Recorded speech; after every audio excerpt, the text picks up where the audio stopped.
Listen, what you don't get done today won't be getting done tomorrow. What you don't get done today won't be getting done tomorrow. I made a little clip in the gym today as I was training my session, and I said that. And the reason I said that is because I recalled all the times in my life where I failed to actualize something that I set my eyes on. Because I told myself tomorrow would be the day I get it done. And I realized while I was training that if you have the mentality, you tell yourself that every day until there is no more tomorrow. And the problem is so many people that I've personally met and that I've talked to in person have told me this. Something is going to get done in the future. And they use the future tense. And I tell that to myself when I'm thinking about my own poetry, when I'm thinking about my own art, that tomorrow is going to be the day that I'm going to publish something. Tomorrow is going to be the day that I'm finally going to submit that. Tomorrow is going to be the day that I'm going to apply for something. And what you realize is that if you keep telling yourself that, it doesn't get done. Because imagine this. You come to the gym and you're not feeling so well. You're feeling a little down. You're feeling like you're not going to be able to exert all your energy. So you tell yourself, I'm not really feeling it today. Tomorrow is going to be the day that I'm going to put my effort into the gym. Today I can sort of slack a little bit. Well, guess what? That minimal effort, that minimal exertion causes less progressive overload. You're not going to lift the same weights. You're not going to lift as heavy. You're not going to train as intensely. So your standard tomorrow goes down. Your standard tomorrow goes down. You show up. Let's say you give 100% maximal effort. Guess what? By the next day, you're back where you were 2 days ago. You're back where you were 2 days ago, and you tell yourself the same thing. I'm going to slack a little bit because I'm a little tired. And so now you're caught doing this. Best case scenario, you stagnate. Worst case scenario, your performance declines. Because there's this cliche, and it's that if you're not getting better, you're getting worse. And if you think about it, you are, because you're aging. And your performance metrics as you age go down.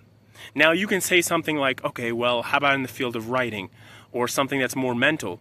I would even say that your mental acuity and your perception goes down as you age. Sure, we can say that you get more wise, but can we really say that your ability to comprehend and process things from the age of, let's say, 27 to the age of 50 is the same?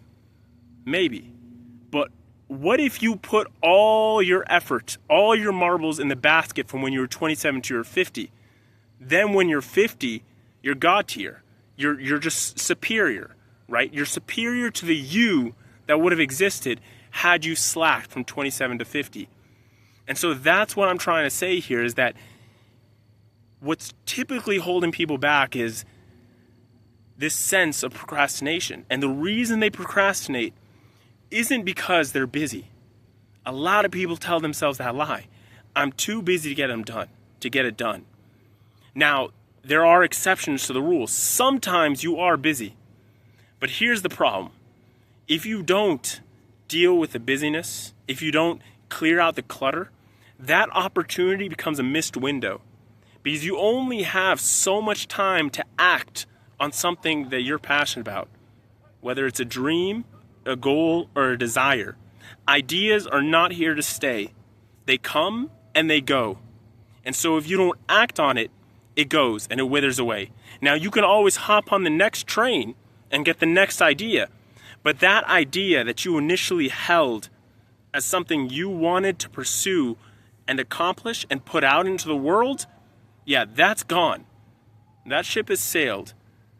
And so if you really want to put yourself out there into the world and grasp at every opportunity, then it makes sense that you would declutter your life so that you can actually push forward and enact the change that you want to see, right? And it's the cliche, be the change you want to see in the world.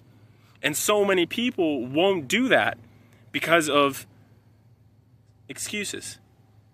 I'm busy. I have something going on. Or I don't know if I'm good enough. All these interjected feelings. All these other things that we tell ourselves. Well, guess what? Life doesn't care what you tell yourself. Life doesn't give a crap what you tell yourself or the excuses that you tell yourself, right? Because time is moving forward and you can choose whether to hop on the train or to leave it. And sometimes you have to leave it, but just understand that if you miss an opportunity, it is very unlikely that opportunities are going to come back around because someone else has hopped on that train. This is the case in the world of ideas, where if you miss the opportunity to express an idea, God will give that idea to another soul and it will express itself. And this is the case in the gym, right? You skip a day in the gym, guess what? While you're sleeping, other people are getting better. I'm not trying to make this about competition because it isn't. It's just objectively speaking, you are lagging behind, right?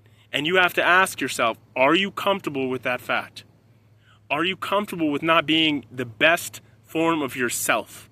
Because when you are the best form of yourself, you impact others immensely in terms of the change and the inspiration that you bring other people. So it could be that if you go at it 100% in the gym or anything in your life, the impact that you're going to have on other people will be so immense that you inspire them. And that will cause a ripple effect. Now, take out that little piece of the puzzle. Let's say you don't go at it with everything you got. Now there is no ripple effect.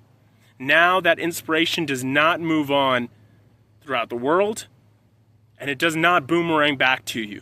Because that's what inevitably happens. If you treat every day like it's your last, and you're whimsical and playful with your spirit, and you pursue the things that you truly care about in this world, because that is a devotional path to you, what is going to happen is that you are going to reap the fruits of everything that you do.